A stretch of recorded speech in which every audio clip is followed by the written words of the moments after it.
El regionalismo, perspectiva desde las teorías de las relaciones internacionales. Bueno, en cuanto hablamos de regionalismo, hacemos referencia a una categoría que tiene definiciones desde diferentes disciplinas. En el marco de las relaciones internacionales, de la economía y del derecho, se reconoce el regionalismo como un objeto de estudio propio. El regionalismo como categoría nace a partir de su lectura geográfica. Este se explicaría originalmente por la ventaja comparativa derivada de la cercanía geográfica, o sea, del comercio transfronterizo. El término habría surgido en el siglo XVIII para hacer referencia a los países que comparten un espacio geográfico. Sin embargo, Eten, citado por Cardona, señala que la región no se puede entender como una categoría absoluta, sino en permanente evolución. Es una construcción social que se transforma en tanto cambian los intereses que motivan las interacciones. En otras palabras, una región hay que entenderla más allá de lo geográfico. Se trata de un país que tiene una interacción particularmente fuerte hasta crear un sentido de pertenencia. En esa misma dirección se puede hablar de un regionalismo basado en decisiones políticas para los países.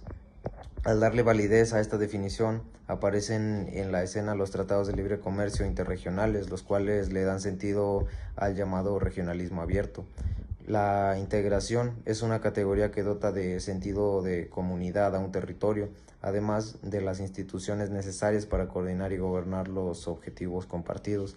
Por lo anterior, la integración es un proceso en el que se puede desplazar ciertas actividades hacia un centro común donde habría instituciones con suficientes jurisdicción sobre los países. Para la OMC, cualquier tipo de acuerdos que reúnan dos o más países, pero menos que la totalidad de los integrantes de la OMC, se conoce como un caso de regionalismo. Esta definición involucra diferentes tipos de acuerdo y puede ser entre países de una misma región o entre naciones de diferentes regiones. En una perspectiva proteccionista, el regionalismo se entiende como una oportunidad del sur subdesarrollado y dependiente, inclusive explotado, de fortalecer sus capacidades productivas, beneficiándose de los denominados efectos estáticos de la integración, la creación y la desviación del comercio, con los cuales se logra un desarrollo regional en la economía integrada. Por último, hay que mencionar que el derecho internacional ha sufrido una evolución trascendental, particularmente con la profundización de la integración europea. La creación de las instituciones supranacionales ha germinado la semilla para hablar del derecho de la integración como una rama autónoma del derecho internacional.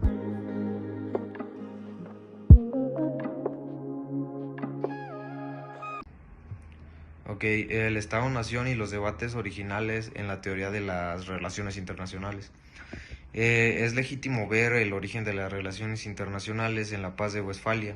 Desde diversas variantes se reconoce a este evento como el génesis de las relaciones entre los Estados-Nación. Como lo plantea Colacari, el Estado westfaliano fue el conductor y el organizador de las relaciones internacionales de tipo clásico, por lo menos hasta las dos grandes guerras. La importancia de Westfalia como punto de quiebre de las relaciones entre regiones del planeta no es casual. El Tratado de Westfalia, que fue la conclusión de la Guerra de los 30 años y dio soberanía a pequeños estados de Europa Central, es ante todo el fin de la contrarreforma de Fernando II y su intención de recuperar el poder universal de la religión católica. Westfalia es el fin de proyectos del imperio universal y del reconocimiento de los estados soberanos como los protagonistas del nuevo orden mundial de la época. Tanto liberales como realistas, aunque desde perspectivas diferentes, han reconocido a través de la historia al Estado como actor central de las relaciones internacionales. Para los primeros, el Estado es un actor racional, mientras que para los segundos, el móvil fundamental del Estado-Nación en las relaciones internacionales es la consecución, defensa o ampliación del poder. El idealismo, inspirado en Kant y surgido a finales de la Primera Guerra Mundial, también reconoce en la cooperación, la integración y la negociación entre estados el camino seguro del futuro de las relaciones internacionales. De alguna manera, la Liga de las Naciones o la Asamblea General de la ONU serían manifestaciones empíricas de las relaciones internacionales, inspiradas en las corrientes de los pensamientos.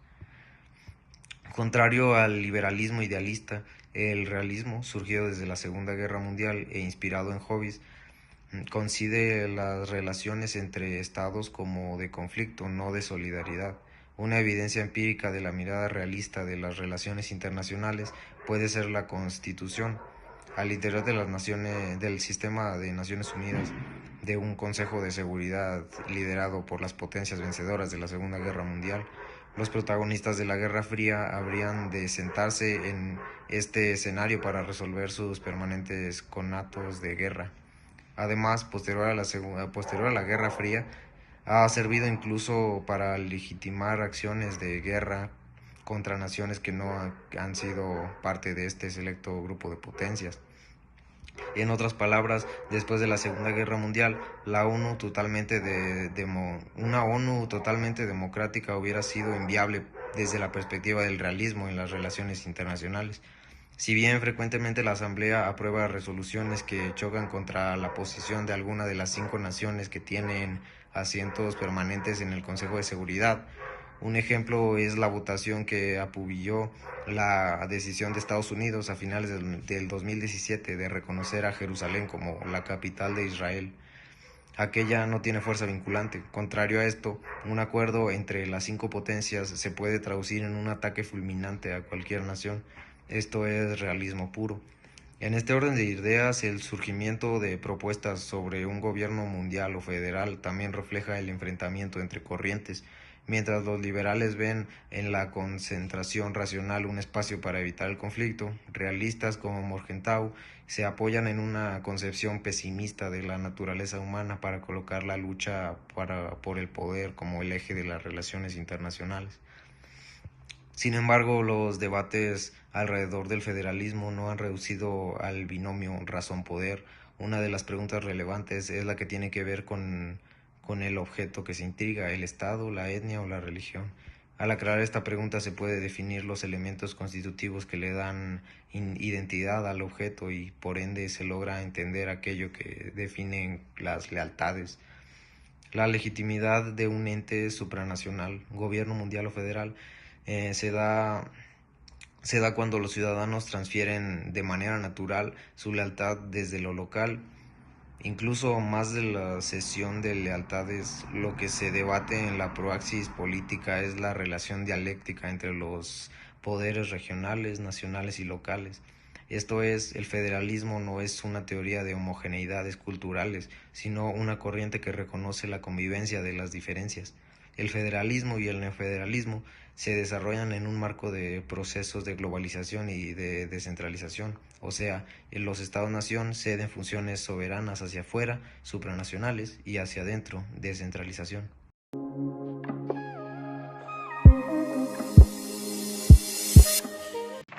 Bueno, mi nombre es Axel y ahora yo les voy a hablar sobre los nuevos debates entre las diferentes corrientes de las relaciones internacionales. Las corrientes no se pueden poner de acuerdo para formar el estado de las relaciones internacionales debido a que existe una falta de comunicación entre las partes. Tal es el hecho de que existió un triunfo temporal del realismo, pero después se dice que debido al idealismo llegamos a la Segunda Guerra Mundial.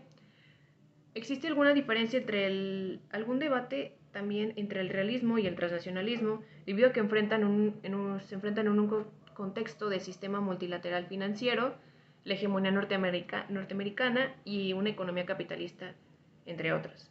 Las limitaciones del realismo se centran en el Estado para entender sus relaciones internacionales a fin de este siglo y comienzos del actual periodo en el que vivimos.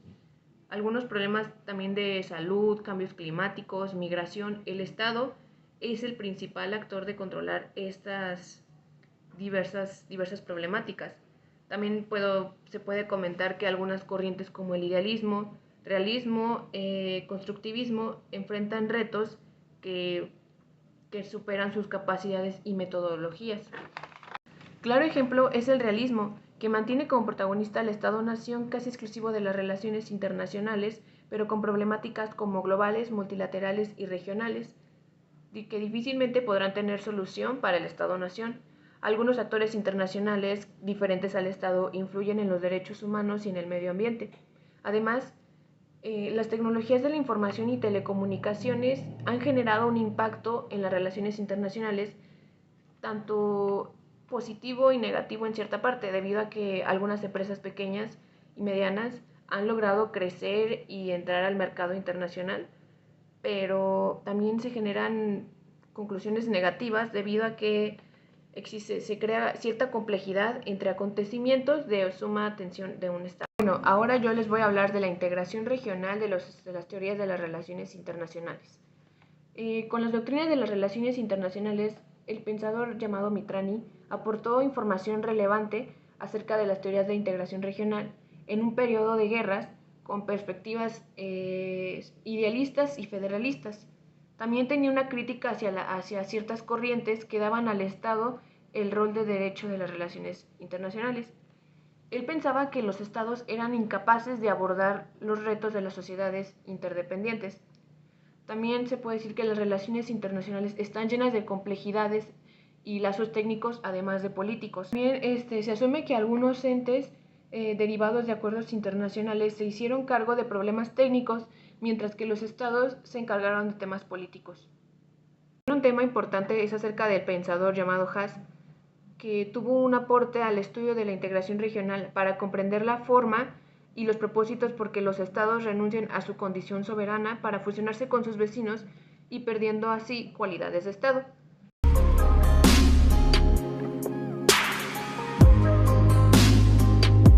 Voy a hablar de la integración regional de las teorías de las relaciones internacionales. Con las doctrinas de las relaciones internacionales, el pensador llamado Mitrani aportó información relevante acerca de las teorías de integración regional en un periodo de guerras con perspectivas idealistas y federalistas. También tenía una crítica hacia ciertas corrientes que daban al Estado el rol de derecho de las relaciones internacionales. Él pensaba que los estados eran incapaces de abordar los retos de las sociedades interdependientes. También se puede decir que las relaciones internacionales están llenas de complejidades y lazos técnicos, además de políticos. También se asume que algunos entes derivados de acuerdos internacionales se hicieron cargo de problemas técnicos, mientras que los estados se encargaron de temas políticos. Un tema importante es acerca del pensador llamado Haas, que tuvo un aporte al estudio de la integración regional para comprender la forma y los propósitos por que los estados renuncian a su condición soberana para fusionarse con sus vecinos y perdiendo así cualidades de estado. De hecho, la evolución al funcionalismo fue creada por distintos autores que se centran en la dimensión económica de la integración regional. La integración regional como una dimensión autónoma con respecto a estudios macroeconómicos y también como un objetivo autónomo de las relaciones internacionales. También es importante mencionar que las uniones aduaneras se llevan procesos de integración menos complejos, tales como los tratados de libre comercio o zonas de libre comercio. Las zonas de libre comercio, los estados-nación son aún actores de las negociaciones frente a terceros países, mientras que las uniones aduaneras desplazan al Estado-nación como actores de relaciones internacionales. Las uniones aduaneras gestionan los territorios aduaneros regionales, por lo cual los estados renuncian a ciertas funciones soberanas y las dejan a cargo a los entes supranacionales, en el cual se les da un poder a estos entes de negociar las relaciones comerciales de los países del bloque con otras naciones. Las zonas de libre comercio ejercen una soberanía distinta a las uniones aduaneras, debido a que estas zonas solamente regulan las relaciones entre los países integrantes de un acuerdo comercial, mientras que las uniones aduaneras sustituyen a países signatarios y a las relaciones aduaneras y comerciales con terceros. También controlan el flujo de mercancías y, a diferencia de esto, los mercados comunes se responsabilizan de la migración, reduciendo las responsabilidades de los estados. Otro tema muy importante son las comunidades económicas, que buscan la consolidación de un mercado más amplio, una estandarización y una homogeneización de políticas macroeconómicas y sectoriales. Como un ejemplo de esto es la creación de una moneda regional que reduzca los riesgos de reclamos de una competencia desleal. Estudios empíricos apoyaron dos postulados del funcionalismo desde dos perspectivas complementarias, en el cual los estados renuncian a sus funciones soberanas para asegurar beneficios a las empresas transnacionales y la homogeneidad de los tratados que la Unión Europea firma con el resto del mundo. También los tratados de libre comercio que negocia Estados Unidos es un proceso gradual que llevaría a un gobierno mundial del comercio. También es importante mencionar que la OMC creó investigaciones con ayuda de su equipo para poder entender las negociaciones que la Unión Europea y Estados Unidos estaban llevando dentro de un marco de regionalismo abierto. Los estudios empíricos apoyan postulados del funcionalismo desde dos perspectivas complementarias. Una es que los estados renuncian a sus funciones soberanas para asegurar un beneficio a las empresas transnacionales y cómo la homogeneidad de los tratados de la Unión Europea, que se firma con el resto del mundo, además los tratados de libre comercio que negocia Estados Unidos es un proceso gradual que llevaría a un gobierno mundial del comercio. Desde la perspectiva de las grandes potencias se nota una ineficiencia de la OMC como un rector del comercio mundial, debido a que algunos postulados del pensador Haas se debilitaron cuando se evidencia que el regionalismo abierto privilegia los acuerdos intergubernamentales en donde los estados conciertan pero no renuncian a sus funciones soberanas.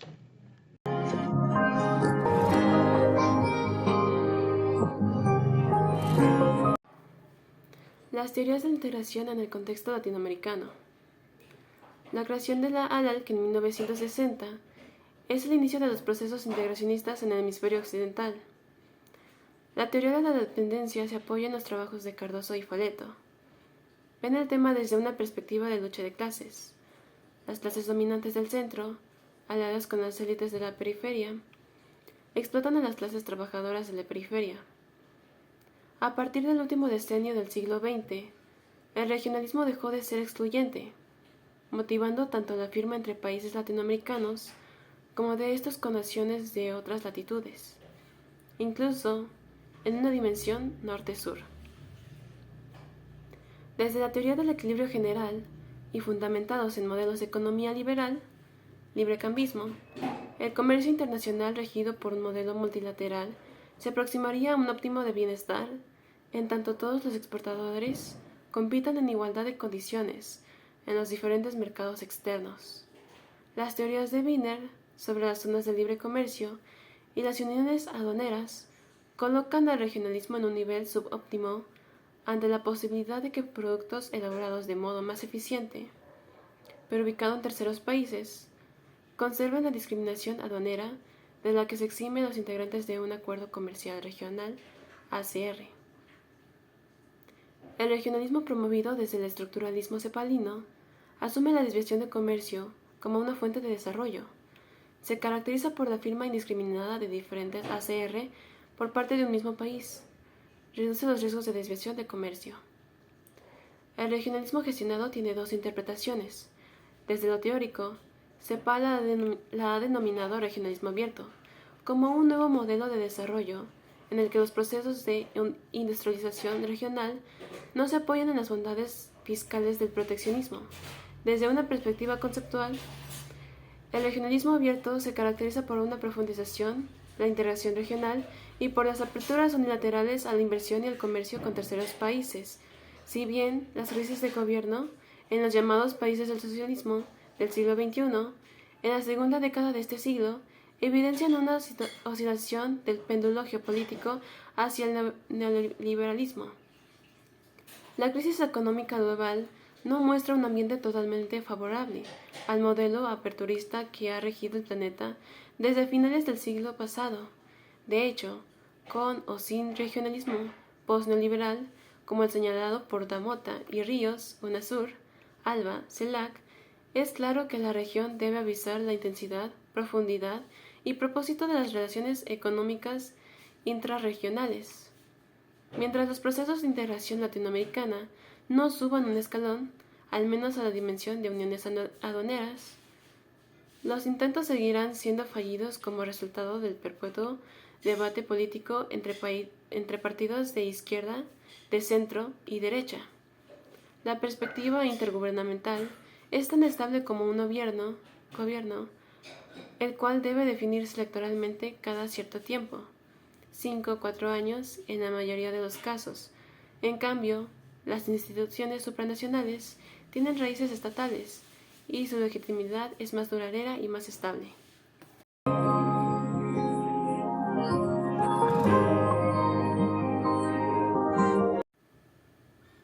La soberanía en los procesos de integración regional. Las características más relevantes para poder entender la dinámica de las integraciones regionales y su evolución son las siguientes. 1. La experiencia de integración europea se ha convertido en el referente de la mayoría de los teóricos que estudian la integración regional. 2. Hay un énfasis economicista de corte neoliberal en el análisis de los procesos de integración. 3. El Estado sigue al frente de las negociaciones de los procesos de integración, a la vez que surgen diversas posturas e hipótesis acerca de la cesión o pérdida de soberanía en favor de actores supranacionales. 4. El modelo tradicional del regionalismo cerrado, que guió a la mayoría de experiencias de integración, ha sido desplazado por una dinámica de regionalismo abierto. 5. Los actuales investigadores de la integración económica en nuestra región poco se han armado con los estudios que desde América Latina y sobre América Latina se han elaborado. 6. A pesar de que son evidentes los lazos culturales que unen a los latinoamericanos y que su trayectoria de integración es casi tan antigua como la europea, no se evidencia de que ellos incidan efectivamente de manera positiva sobre el regionalismo. 7. Existe una clara preocupación teórica por entender el rol que juega el Estado en la dinámica actual de los procesos de integración regional, a pesar de que diferentes corrientes pueden fundamentar la existencia de diversos actores.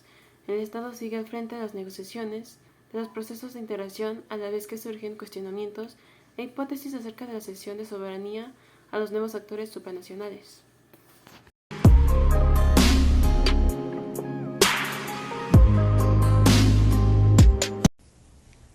Hablando de otro tema también muy importante, es la evolución y la complejidad del concepto de soberanía de los estados, especialmente en el contexto europeo y latinoamericano. Se puede decir que a lo largo del tiempo el carácter soberano de los estados ha cambiado debido a la evolución de los hechos y las teorías que intentan explicarlos. Es decir, que el Estado y nación es una materia prima para la creación de entes supranacionales. En este contexto podemos hablar, por ejemplo, de Europa, que se destaca la formación de naciones a partir de poblaciones culturalmente homogéneas que compartían valores, historia y lengua. En contraste, en América Latina, los procesos independentistas del siglo XIV dieron lugar a gobiernos autóctonos que pretendían ejercer poder sobre territorios sin fronteras precisas y grupos poblacionales aislados, sin una conciencia de nación. Mencionando un poco también la legitimidad del Estado que se ejerce en un Estado soberano, se puede mencionar la transición de la investidura del monarca al reconocimiento del Parlamento como representante de la ciudadanía. Además, también podemos introducir diversas teorías como la marxista, que considera que las burguesías nacionales son de carácter internacional y utiliza la identidad nacional para sus propios intereses. Se podría decir que ya sea desde una perspectiva marxista o desde una óptica funcionalista, las élites cooperan entre sí para tener un mejor beneficio entre los diversos estados y para sus grupos o clases sociales. Un ejemplo que también podríamos tener es la Unión Soviética, que desde su creación de Estado-nación está motivada por las élites locales que buscaban el control político en un contexto de transición hacia una nueva burguesía nacional. Entonces, básicamente podremos cuestionarnos la legitimidad del Estado y cómo las élites influyen en la creación de nuevos estados, así como la evolución de la soberanía estatal, las diferencias en la formación de estados-nación, específicamente en Europa y América Latina.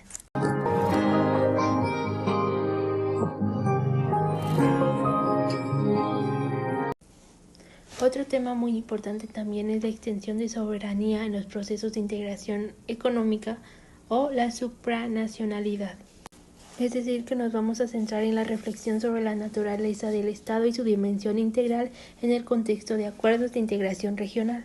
De esto podemos destacar que estos acuerdos implican la renuncia voluntaria de ciertos grados de soberanía a cambio de beneficios mutuos. Es decir, que la esencia de un acuerdo de integración se relaciona con la medida en que los países signatarios renuncian a su soberanía y los niveles de asimetría en ese proceso. La integración regional, en su máxima expresión, busca el desarrollo compartido al unir intereses de varias naciones. Los acuerdos especifican los ámbitos de integración como bienes, servicios, capitales y políticas sectoriales. La predeterminación de los sectores a integrar es crucial para definir los principios de reciprocidad, asimetría y gradualidad. En la creación de entidades supranacionales en los procesos de integración como una extensión de la soberanía de los estados, los países ceden ciertas funciones en beneficio de un futuro compartido. Es muy importante tener en cuenta que los procesos exitosos de integración económica suelen estar impulsados por dinámicas económicas como la integración de mercados y la eliminación de barreras aduaneras y arancelarias. Explorando un poco sobre la supranacionalidad en las uniones aduaneras y económicas, se puede también hablar sobre el poder a nivel de políticas comerciales y monetarias. Esto, a su vez, afecta a las relaciones con terceros países. También podríamos discutir un poco sobre la complejidad de la cesión de soberanía y cómo ésta puede ser matizada en función de la diversidad de dimensiones involucradas, como la moral, la cultura y el medio ambiente.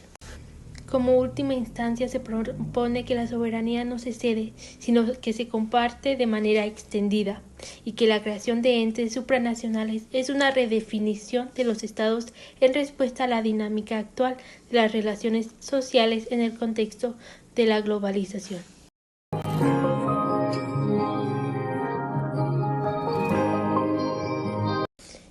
El siguiente tema del que vamos a hablar es la integración económica y las autonomías locales, es decir, la dialéctica de la globalización.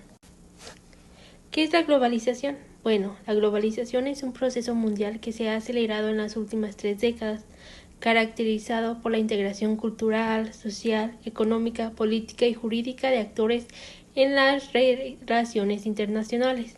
Se puede reconocer a la globalización como un proceso complejo y multifacético influenciado por factores económicos, culturales, religiosos, pero sobre todo tecnológicos.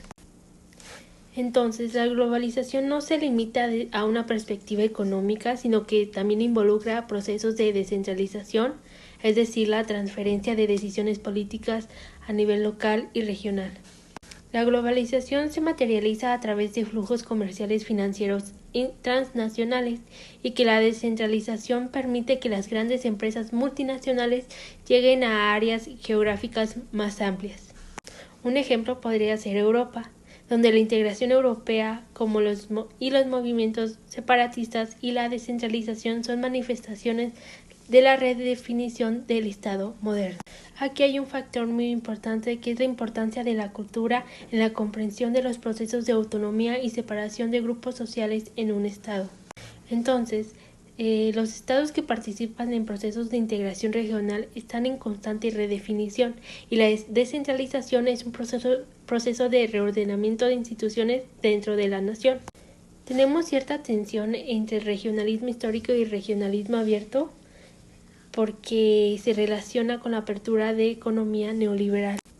Entonces podemos concluir que los procesos de integración regional son el resultado de negociaciones entre estados que están en constante cambio y que estos procesos implican la extensión de la soberanía estatal en lugar de cesión. También podemos sugerir que el regionalismo abierto está moldeando el futuro de los Estado-nación en el siglo XXI, nuestro siglo, en un contexto de dinámicas locales, globales y supranacionales.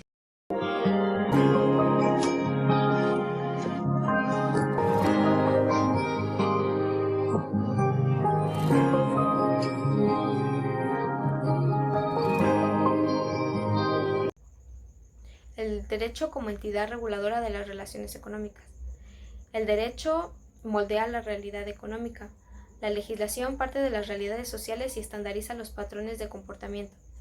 Igualmente, las relaciones económicas en el marco de los tratados de integración regional no las desarrollan los estados, sino que son materializadas por las personas naturales y jurídicas.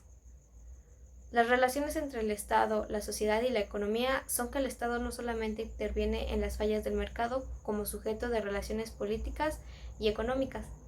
Además, trata de cubrir dichas fallas y también induce a de acuerdo a intereses de racionalidad política que le es característica. Es claro que cuando hacemos mención de la racionalidad política del Estado, por ejemplo, lo que es controlar la inflación o estimular el crecimiento económico, no se está desconociendo su relación con los verdaderos sujetos de las relaciones comerciales, que son los individuos, que a través de elecciones es que los individuos inducen al Estado para que sus decisiones de racionalidad política se acojan a intereses económicos de ciertos grupos de individuos en particular. Los procesos de integración económica se fundamentan en normas que irradian a los países integrantes del bloque, pero la capacidad de irradiar a los actores de las relaciones comerciales es muy inferior a la que tienen los mismos estados, a no ser que el proceso de integración pretenda crear a un estado nuevo. Los procesos de integración regionales no existen de manera autónoma. Por encima de ellos se encuentra el sistema multilateral de comercio, el cual los considera como legítimas excepciones a su principio globalizador. El derecho incluso es un tema que originalmente no es comercial, pero termina reglamentado por normas intrarregionales e incluso por la legislación del sistema multilateral de comercio. A pesar de la existencia de normas regionales o multilaterales, es la legislación doméstica la que en últimas tiene que asegurar que se puedan materializar los acuerdos. Por ejemplo, la Unión Europea liberalizó el comercio interno de capitales para crear un mercado integrado. Sin embargo, no se ha logrado en más de 20 años crear un mercado financiero único. Cada país tiene una particularidad legal en el marco de la legislación comunitaria. En la medida que la legislación moldea las relaciones comerciales, es necesario entender que con el desarrollo de la ciencia y de la técnica, los mercados se transforman, lo que da origen a nuevas relaciones comerciales, que se dinamizan y exigen en consecuencia que la integración se adecue y regule cada nueva realidad. Entre más desarrollados son los estados, mayores son sus niveles de simbiosis en la legislación. El derecho no es una integración de la libertad, por el contrario, se desarrolla el sistema normativo para asegurar que intereses privados no manipulen al mercado libre. En los procesos de integración regional son los entes internacionales o supranacionales los que establecen las reglas del juego, pero son los estados los que deben permitir que se materialicen y supervisar su cumplimiento.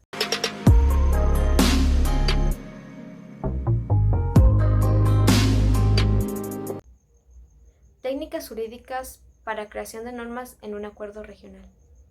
Estas técnicas son pertinentes incluso en el caso que se desee la creación de la unión aduanera. Como primero tenemos la creación de derecho al interior de un tratado ya existente, que este puede ser el caso de la creación de una unión aduanera a partir de acuerdos preexistentes como zonas de libre comercio o tratados de libre comercio. Este camino es flexible y tiene una alta capacidad de adaptación. Como siguiente, la anexión al tratado original de una nueva norma. Este implica la firma de un nuevo acuerdo.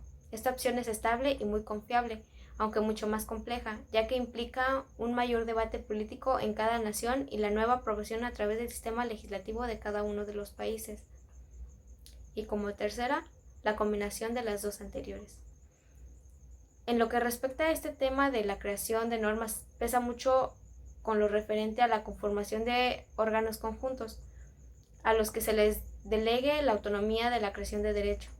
La composición de los órganos y de su sistema de aprobación es un tema político. En todas las técnicas de creación de derecho, la fundación de la unión aduanera puede darse gradualmente. Primero se define un arancel externo mínimo común. Cuando se armonice el arancel, entonces se puede aprobar el Código Aduanero Regional. Un ejemplo de esto es la Unión Aduanera Europea. En el caso de América Latina, pareciera que los líderes de la región aún no perciben en estos procesos un motor para el desarrollo. Es por ello que los avances más evidentes se aproximan más a una zona de libre comercio que a una unión aduanera. Por último, estos caminos o técnicas para la creación de normas en proceso de reglamentación de comercio han sido aplicados indiscriminadamente tanto en los tratados de integración regional como en el marco de la Organización Mundial de Comercio. La Organización Mundial de Comercio cuenta con órganos habilitados para crear derecho con vigencia para todos sus integrantes. Por lo tanto, no requiere de ratificación por parte de los congresos o parlamentos de los países signatarios del organismo multilateral. La aprobación de la zona de libre comercio entre la Unión Europea y México se hizo bajo el esquema de la creación autónoma de la firma de un acuerdo. En el caso de otros bloques o tratados de integración, se aprueban fechas límites para la implementación de normas internas, pero la reglamentación supranacional solo entra en vigencia cuando la totalidad de los países aprueban sus respectivas normas internas. La posibilidad de que un ciudadano, ya sea empresario o consumidor, pueda reclamar la violación de los acuerdos de integración por parte de un Estado en particular depende de un conjunto de factores como son la madurez jurídica del Tratado de Integración Comercial, la mayor o menor complejidad jurídica en el caso y que éste no se halle asociado a crisis de carácter político. Y por último, la magnitud del daño.